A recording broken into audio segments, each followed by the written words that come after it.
നന്ദ ഡൈനാസ്റ്റിയുടെ ഭാഗമായ മഗധ, അന്നവിടം ഭരിച്ചുകൊണ്ടിരുന്ന ധനനന്ദ രാജാവിൻ്റെ കൊട്ടാര സദസ്സ്.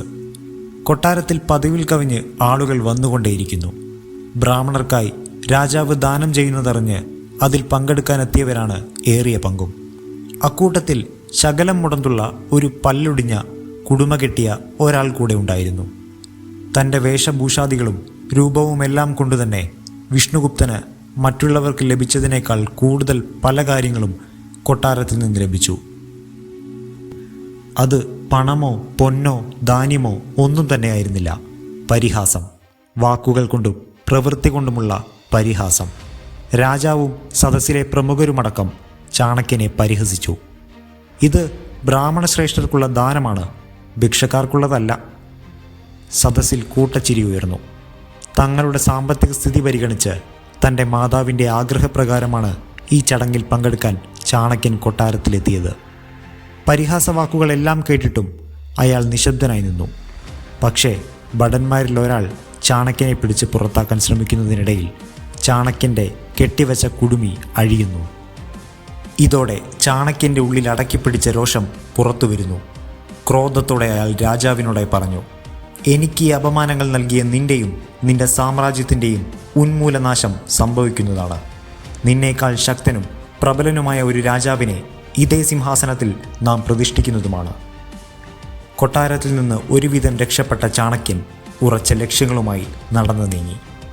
വേദങ്ങളിലും രാഷ്ട്രതന്ത്രത്തിലും ഗണിതത്തിലുമെല്ലാം പണ്ഡിതനായിരുന്ന ചാണക്യൻ തൻ്റെ കഴിവുകളെ വാണിജ്യത്തിലേക്ക് തിരിച്ച് പണം സമ്പാദിക്കാൻ ആരംഭിച്ചു.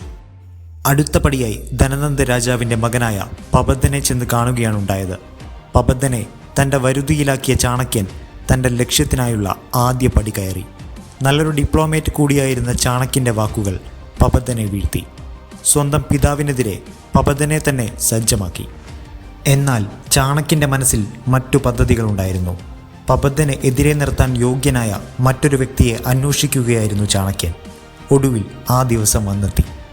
വഴിയരികിൽ കുറച്ചു കുട്ടികൾ കളിച്ചുകൊണ്ടിരിക്കുകയാണ്. രാജകൊട്ടാരമാണ് രംഗം. ഒരു കുട്ടി രാജാവായി നടിക്കുകയാണ്. ചാണക്യൻ ഇത് കണ്ടുകൊണ്ട് നിൽക്കുകയാണ്. ആ കുട്ടിയുടെ ഗാംഭീര്യവും ഉചിതമായ തീരുമാനങ്ങളും വിവേചന ബുദ്ധിയുമെല്ലാം ചാണക്യനെ ആകർഷിച്ചു. മറ്റു കുട്ടികൾക്കുമേലുള്ള അവൻ്റെ ആജ്ഞാശക്തി, തീരുമാനങ്ങളിലെ വേഗത, കൃത്യത തുടങ്ങിയവയെല്ലാം നേരിട്ട് കണ്ടതോടെ അദ്ദേഹം മനസ്സിലുറപ്പിച്ചു, താൻ ഇത്രയും നാൾ തേടി നടന്ന ആൾ ഇതാ തൻ്റെ കൺമുന്നിൽ. ഒട്ടും വൈകാതെ തന്നെ ചാണക്യൻ ആ കുട്ടിയുടെ മാതാപിതാക്കളെ കണ്ട് കാര്യം അവതരിപ്പിച്ചു. ശേഷം അവർക്ക് പണം നൽകി പരിശീലനത്തിനായി കുട്ടിയെ ഒപ്പം കൂട്ടി ചാണക്യൻ യാത്രയായി. 7 വർഷത്തെ പരിശീലനം. പബദ്ധനും താനൊപ്പം കൂട്ടിയ ആ കുട്ടിയും പരിശീലനങ്ങൾ എല്ലാം തന്നെ പൂർത്തിയാക്കിയിരിക്കുന്നു. നിലവിൽ 2 പേരും ഒപ്പത്തിനൊപ്പം നിൽക്കുകയാണ്. എങ്കിലും തൻ്റെ ലക്ഷ്യ സാക്ഷാത്കാരത്തിനായി ആരാണ് കൂടുതൽ യോഗ്യൻ എന്നറിയാൻ ചാണക്യൻ ഒരു പരീക്ഷണം നടത്തി. താൻ കണ്ടെത്തിയ കുട്ടിയുടെ കഴുത്തിൽ ഒരു ചരട് കെട്ടി. അവൻ ഉറങ്ങിക്കിടക്കുന്ന സമയം പബദ്ധനെ വിളിച്ചു വരുത്തി ഇങ്ങനെ പറഞ്ഞു, അവൻ്റെ കഴുത്തിൽ ഞാനൊരു ചരട് കെട്ടിയിട്ടുണ്ട്. അത് മുറിക്കാതെയോ കെട്ടഴിക്കാതെയോ നീ അത് ഊരിയെടുക്കണം. പബദ്ധൻ ശബ്ദമുണ്ടാക്കാതെ അവൻ്റെ അടുത്തേക്ക് ചെന്നു. പക്ഷേ ശ്രമങ്ങൾ തുടരുന്നതിനിടെ അവൻ എഴുന്നേറ്റു. പബദ്ധൻ പരാജയപ്പെട്ടിരിക്കുന്നു. ഇനി എതിരാളിയുടെ ഊഴം. ഒരു രാത്രി ചാണക്യൻ പബദ്ധൻ്റെ കഴുത്തിലെ ചരട് ഊരിയെടുക്കാൻ എതിരാളിയോടായി പറഞ്ഞു.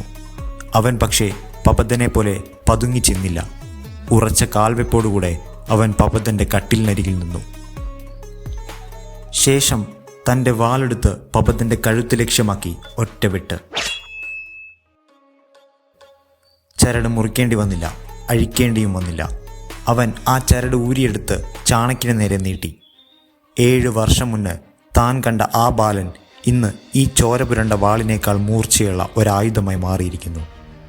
ചാണക്യൻ മനസ്സിലുറപ്പിച്ചു, ഇതാണ് ശരിയായ സമയം.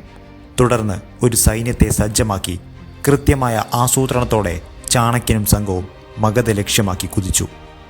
ആയുധമേന്തിയ ആ പടയാളികളെ നയിക്കാൻ മറ്റൊരു വജ്രായുധം കൂടിയുണ്ടായിരുന്നു. 7 വർഷത്തെ കഠിന പരിശീലനത്തിലൂടെ ചാണക്യൻ വാർത്തെടുത്ത വജ്രായുധം ചന്ദ്രഗുപ്ത മൗര്യൻ. ചുറ്റുമുള്ള പ്രദേശങ്ങൾ ഓരോന്നായി കീഴടക്കി അവർ തലസ്ഥാനം വളഞ്ഞു. സ്വാഭാവികമായും ആസൂത്രിതമായ രണ്ടാം വരവിൽ വിജയം ചന്ദ്രഗുപ്തനൊപ്പം നിന്നു.